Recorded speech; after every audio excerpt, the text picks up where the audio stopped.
Դեկտեմբերի 31-ին Երևանում արձանագրվել է հերթական ծանր և հասարակական հնչեղություն ունեցող միջադեպը, որը կապված է հրազենի կիրառման և սպանության փորձի հետ։ Երեկոյան ժամերին մայրաքաղաքի Արաբկիր վարչական շրջանում հնչած կրակոցները կարճ ժամանակում լայն արձագանք են ստացել ինչպես իրավապահ համակարգում, այնպես էլ հասարակության շրջանում, հաշվի առնելով միջադեպի հնարավոր կապը քրեական աշխարհում հայտնի անձանց հետ։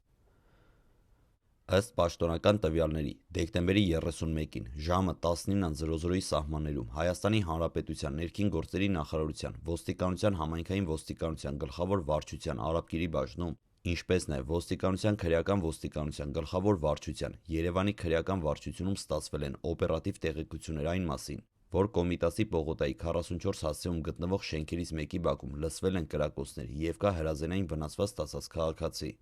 Տեղեկությունը ստանալուց հետո նշված հասցեն մեկնել ոստիկանության համայնքային և քրեական ստորաբաժանումների ծառայողները իրավիճակը պարզելու և տարածքը վերահսկողության տակ վերցնելու նպատակով։ Ինչպես պարզվել է դեպքի վայր ժամանած ոստիկանների կողմից, մինչ նրանց հասնելը վիրավորում ստացած անձը արդեն տեղափոխվել է բժշկական կենտրոն։ Նախնական տվյալների համաձայն քաղաքացին ստացել է հրազենային վնասվածքներ և բժիշկների կողմից ձեռնարկվել են անհրաժեշտ բժշկական միջոցառումներ նրա կյանքը փրկելու համար և վիճակը կայունացնելու համար։ Վիրավորի առողջական վիճակի վերաբերյալ պաշտոնական մարմինները տվյալ պահին մանրամասներ չեն հայտնել, նշելով, որ քննությունը շարունակվում է։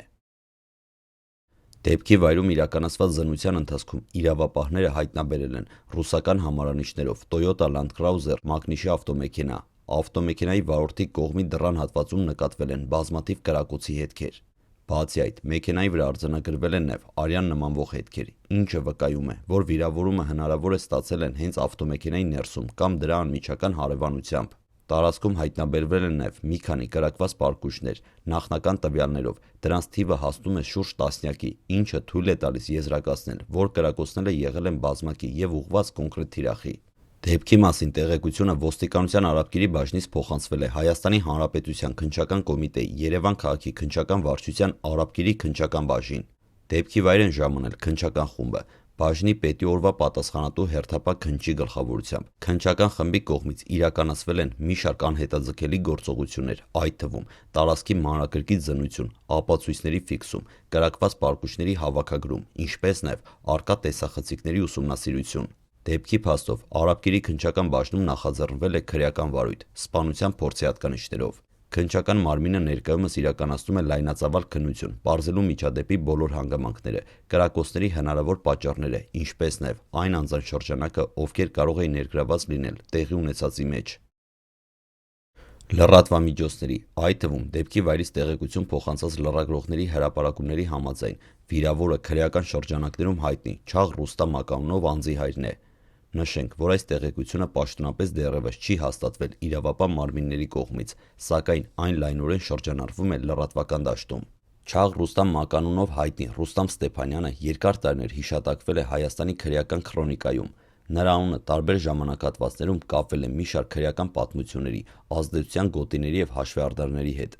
Այս պահին Ռուստամ Ստեփանյանը գտնվում է կալանքի տակ և մեղադրվում է քրեական հեղինակություն Սերգեյ Գրիգորյանի սպանությունը կազմակերպելու մեջ։ Սերգեյ Գրիգորյանը քրեական շրջանակներում առավել հայտնի է Ֆազ մականունով, համարվում էր ազդեցիկ դեմքերից մեկը։ Նրա սպանությունը մեծ արձագանք էր ստացել ինչպես իրավապահ համակարգում, այնպես էլ հասարակության շրջանում, հաշվի առնելով գործի ծանրությունը ու ենթադրյալ շարժառիթները։ Քննչական մարմինների վարկածով սպանությունը կապված է եղել քրեական հարաբերությունների և ազդեցության ոլորտների հետ։ Ռուստամ Ստեփանյանի կալանավորումը Ֆազի սպանության գործի շրջանակում գնահատվել է որպես նշանակալի քայլ իրավապահների կողմից։ Նրա նկատմամբ հարուցված քրեական գործը մինչ օրս գտնվում է քննության փուլում և դատարանը դեռ վերջնական վճիռ չի կայացրել։ Իրավապահ մարմինները ներկայումս պարզում են արդյոք դեկտեմբերի 31-ին տեղի ունեցած մահափորձը որևէ կերպ կապ ունի Ռուստամ Ստեփանյանի նկատմամբ ընթացող քրեական գործի կամ նախկին քրեական հակասությունների հետ։ Այս հարցը քննության առանցքային ուղղություններից մեկն է։ Դեպքը լուրջ անհանգստություն է առաջացրել Կոմիտասի պողոտայի բնակիչների շրջանում։ Շատերը նշել են, որ կրակոցների ձայները լսվել են նույնիսկ հարակից շենքերում, ինչի հետևանքով բնակիչները ստիպված են եղել մնալ իրենց բնակարաններում։ Ոստիկանությունը կոչ է արել քաղաքացիներին զերծ մնալ չստուգված տեղեկությունների տարածումից և վստահել միայն պաշտոնական աղբյուրներին։ Միաժամանակ իրավապահները խնդրում են բոլոր այն անձանց, ովքեր կարող են ունենալ օգտակար տեղեկություն միջադեպի վերաբերյալ համագործակցել քննության հետ։ Դեպքից հետո քննչական մարմինները շարունակել են իրականացնել օպերատիվ հետախուզական և քննչական միջոցառումներ, պարզելու միջադեպի բոլոր մանրամասները։ Մասնավորապես ուսումնասիրվել են դեպքի վայրին հարակից տարածքում տեղադրված տեսախցիկների արձանագրությունները, ինչպես նաև հարցաքննվել են միջադեպի պահին տարածքում գտնվող հնարավոր ականատեսները։ Քննիչները փորձում են վերականգնել կրակոցների ամբողջական ժամանակագրությունը, հասկանալու, թե ինչ ուղղությամբ են իրականացվել կրակոցները, ինչպես նաև քանի անց կարող էր ներգրավված լինել միջադեպին։ Դեպքի վայրում հայտնաբերված պարկուշների քանակը և ավտոմեքենայի վրա արձանագրված վնասվածքները թույլ են տալիս եզրակացնել, որ կրակոցները եղել են ոչ պատահական։ Իրավապահ մարմինների նախնական գնահատմամբ կրակահերթը եղել է նպատակային և իրականացվել է կարճ ժամանակահատվածում։ Այս հանգամանքը քննության ընթացքում դիտարկվում է որպես կարևոր հանգույց, քանի որ այն կարող է հուշել հարձակման կազմակերպված լինելու մասին։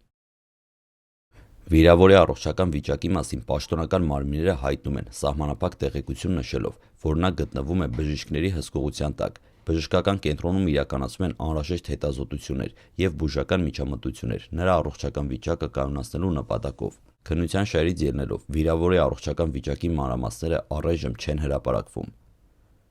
Իրավապահ մարմինները չեն բացառում, որ միջադեպը կարող է կապ ունենալ քրեական միջավայրում առկա հակասությունների հետ։ Միաժամանակ քննությունը դիտարկում է նաև այլ վարկածներ, այդ թվում անձնական բնույթի հնարավոր հակասությունները կամ նախկին չլուծված խնդիրները։ Այս փուլում որևէ վարկած պաշտոնապես չի հաստատվում և քննությունը շարունակվում է բոլոր ուղղություններով։ Դեպքից հետո ոստիկանությունը ուժեղացրել է ծառայությունը տվյալ տարածքում։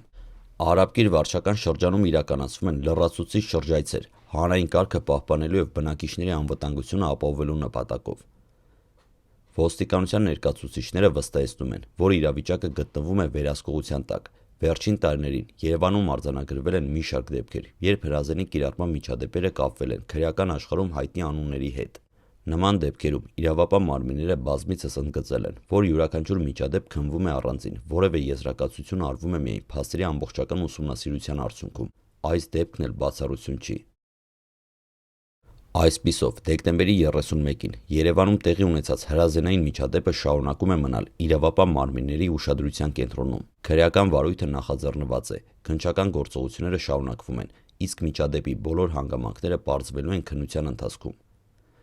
Իրավապահները վստահեցնում են, որ ձեռնարկվում են բոլոր անհրաժեշտ քայլերը դեպքի իրավական պատճառները բացահայտելու և հանրային անվտանգությունը ապահովելու համար։ Միջադեպի վերաբերյալ նոր պաշտոնական տեղեկությունները ի հայտ գալու դեպքում դրանք կհրապարակվեն լրացուցիչ։ Շնորհակալություն դիտելու համար հետևեք մեզ, որպեսզի տեղեկացված լինեք զարգացումներին։